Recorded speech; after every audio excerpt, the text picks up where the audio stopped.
Am I recording now? Ah, there we go. Hi there, the name's Ragamuffin, and welcome to my channel. I'm a pixel artist for fun, and I like drawing chibi characters and full-body characters sometimes, when I'm not busy with work. I'm making these videos as a form of vlog to record my progress with the projects I'm currently working on and those that I will be working on in the future. But if you're into pixel art, or even just curious about it, I'd love for you to stick around.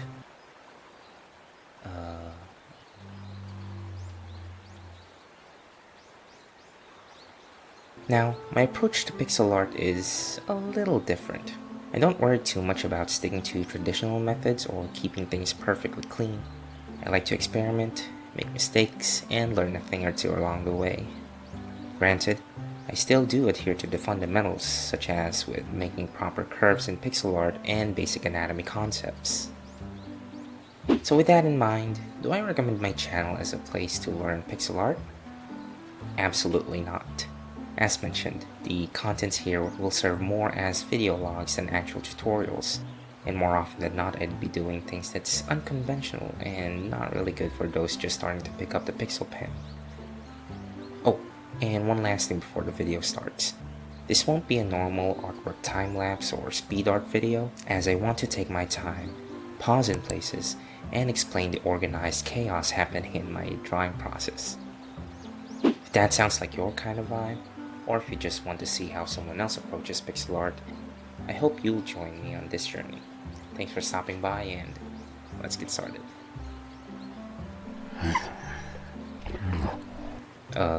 Yeah?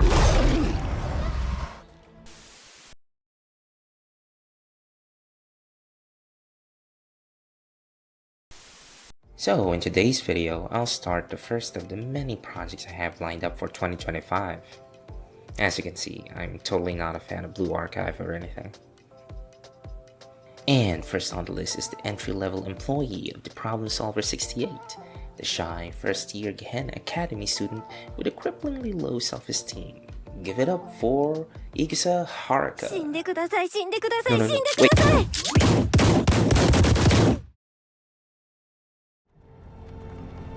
No, wait.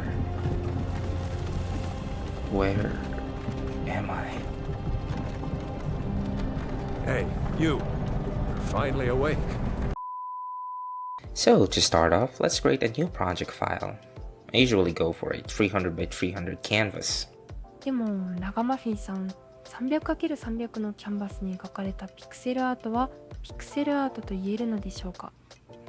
Good question. Though I don't know what you just said, my ever-bright alchemic assistant. Hold on.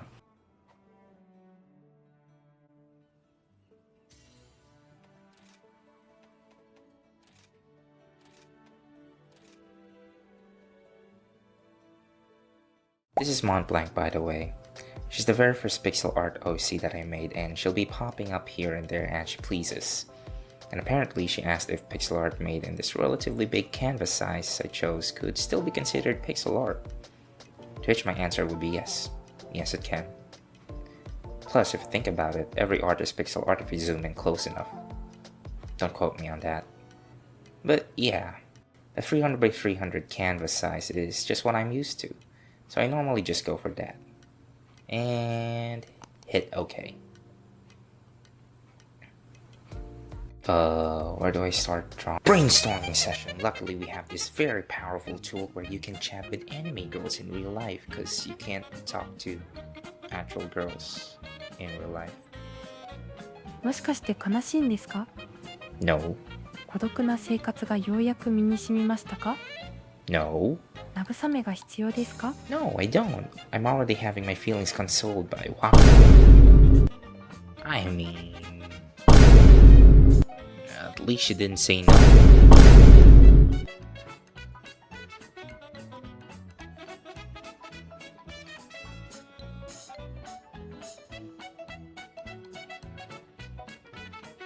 もしかして彼女はあなたたち二人は友達にしかなれないと言ったのですか? So yeah, my broken heart aside, after that brainstorming session we came up with 4 ideas. And after some more thinking, I decided to go for the very first option, which is the Problem Solver 68 finding a cat living in a box in an alleyway. With this, there's one other thing that I need to know in order to start drawing, and that would be Haruka's demeanor and facial expression in this given scenario. So let's send her a message and find out. Hey Haruka, think you can help me with this pixel art project of mine?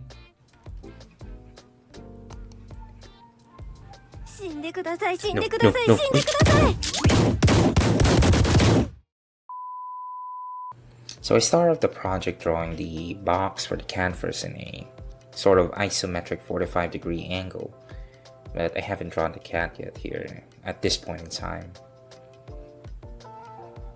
Now, when it comes to the model, I normally start with the head first, with the basic circle shape. Then comes the cheeks, which I do by drawing an ellipse at the bottom part of the circle. Now here, I'm imagining the head looking down a bit to the generic box I drew, so I try to tip the ellipse at an angle and polish the curves afterwards. As a rule of thumb for chibi characters, you'd want the cheeks to be on the smaller side, going for that small hump on the side that softly curves inward to the chin. To further help me in visualizing where the model is looking, I draw a center line going from the top of the head down to the chin, making sure that the line is curving outward to where the character is supposed to be looking. In this case, the character is looking to our left, then this line is curving outwards to our left as well. After that, I also draw a curved horizontal line just above the cheeks, which then goes around the head. So now that we have the head done, let's move to the body. But first, let's talk about ratio. The head-to-body ratio is a concept in anatomy drawing which refers to the relationship between the size of the head and the height of the entire body. This measurement is often used as a guideline to establish accurate proportions when drawing figures. For example, a naturalistic full-body model is about 7 heads tall. Teenage models are about 6 heads tall, toddlers are about 5 heads tall, and so on and so forth. Chibi models are a bit different in that their proportions are stylized. They may be as short as 2 or 3 heads tall for exaggerated cuteness. I usually go for 2.5 heads tall chibi models, but for this current project, I'll go with 3 heads tall, which, incidentally, is how tall the in-game model of Blue Archive characters are. Now, for chibi characters, I find it particularly helpful to think of the model's body as a pear or an avocado, with a slightly tapered top portion near the head that then expands to a rounder, broader base as it goes down the bottom. Next, similar to the guidelines on the head, I also drew guidelines on the body to help me visualize the angle it's facing. After a few more adjustments, we then move on to the legs of the model. And like with the body, I like to simplify this part and think of it as one of those giant meat from Tom and Jerry.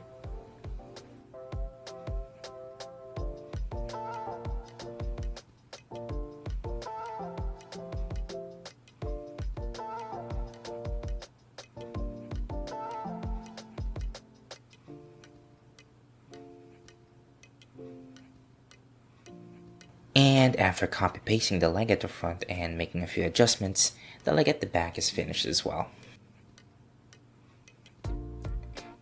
Now, for the arms, I think of it as something like that chicken drumstick from Tom and Jerry again. By which I mean the shape starts broad from the shoulder joint and becomes slightly tapered as it approaches the elbow joint.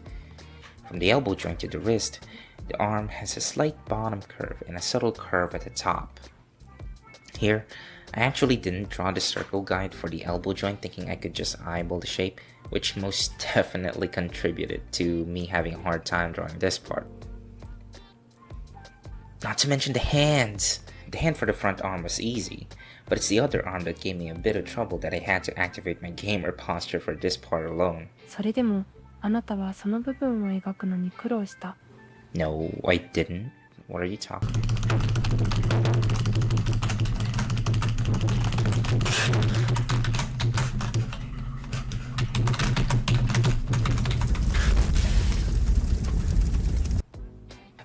Finally I'm done with the hardest part.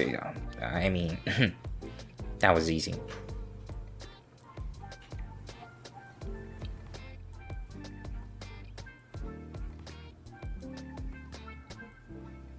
Moving on.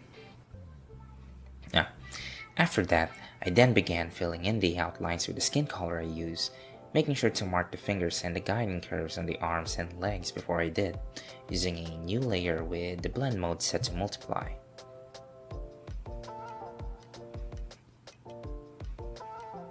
Now at this point, everything is blending into an unreadable mess. So to fix this, I simply added a basic drop shadow on the necessary parts to separate them from one another. Getting it right doesn't really matter that much as they're just there to tell the body parts apart. Later on, they'll be covered by the clothing and whatnot anyway, so no need to get too hung up on proper shading right now.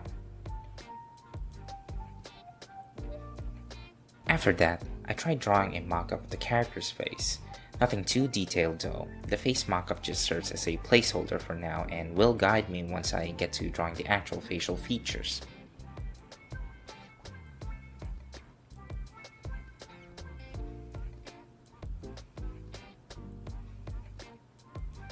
And with that, the base chibi model is finished. In the next video, I'm going to show my drawing process for the clothing.